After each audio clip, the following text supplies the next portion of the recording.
சக்தி film ஃபேக்டரின்னா பார்த்துட்டு இருக்கோம். சில ஆடெல்லாம் ரொம்ப செலக்டிவாக தான் இருக்கும்.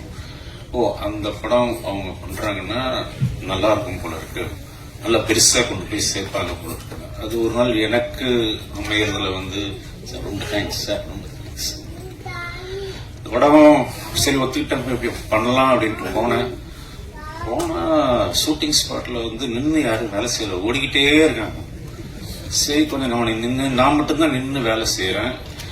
முடிச்சுட்டு போயிட்டேன். கொஞ்ச நேரத்துக்கு திரும்பி பார்த்தா அடுத்த நாள் பார்த்தா அப்படியே தான் இருக்காங்க. அப்படியே அசிஸ்டன்ட் கேட்டே இவங்கெல்லாம் எப்ப சாப்பிடுறாங்க, எப்ப தூங்குறாங்க, ஒண்ணுமே புரியல எங்களுக்கு. ஆக்சுவலா இப்படி எல்லாம் தான் படம் எடுத்துக்கணுமோ அப்படின்ற மாதிரி. டென்னிஸ் இதெல்லாம் ஒரு அசுரத்தனமான உழைப்பு. அந்த உழைப்புக்கு டெஃபினட்டா கூலி கடவுள் கொடுப்பான்னு வேண்டிக்கிறேன்னா. அதுக்கப்புறம்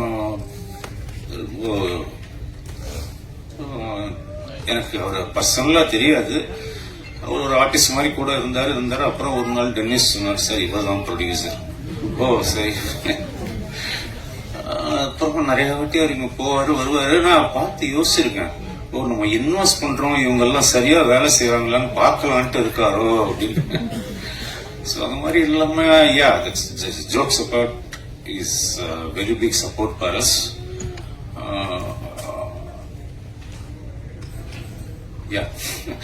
மியூசிக் நான் கேட்ட உடனே 4 லைன் தான் கேட்டேன். 4 லைன் யார் மியூசிக் டைரக்டர்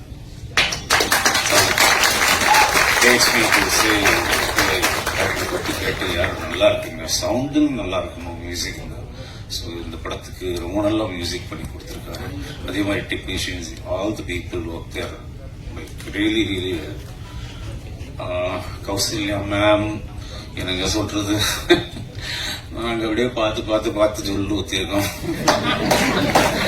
திடீர்னு கொண்டு பக்கத்துல உட்கார வச்சோம்னா ஐயோ எம்மாடை இவங்களா இல்லம்மா, அவங்க இருக்கிற இடமும் தெரியாது, இருக்கிற எதுவும் தெரியாது, அவ்வளோ அமைதியானவங்க. அதுக்கு அப்படியே போயிட்டு ஆப்போசிட் குஷி. அவங்க எங்கேயோ இருந்தா கூட இங்க நம்மளுக்கு தெரியும், எங்க குஷி இருக்காங்க அப்படின்ற மாதிரி. ஆனா நிஜமா ஒருத்தர் எப்பயுமே சந்தோஷமா இருக்கிறதுக்கெல்லாம் கடவுள் வரப்பிரசாதம் வேணுங்க. நம்ம எல்லாருமே எப்பவுமே சந்தோஷமா இருக்க முடியாது. அந்த முகம் கொஞ்சம் கூட சோர்ந்து போய் நான் பார்த்ததே இல்லை. எப்பயுமே சிரிப்பு தான். அதுக்கு இன்னொன்னு கேட்டுக்கிறேன் நானு, உங்களுக்கு எப்போ என்ன தடங்கள் இருந்தாலும், எந்த மனசுக்கு கஷ்டமா இருந்தாலும் குஷியா கொஞ்சம் தமிழ் பேச சொல்லுங்க, உடனே எல்லாம் சரி. இது ஒரு நல்ல டீம். இது ரொம்ப பெருசா வரணும்ட்டு நான் வாழ்த்துக்கிறேன். தேங்க்யூ.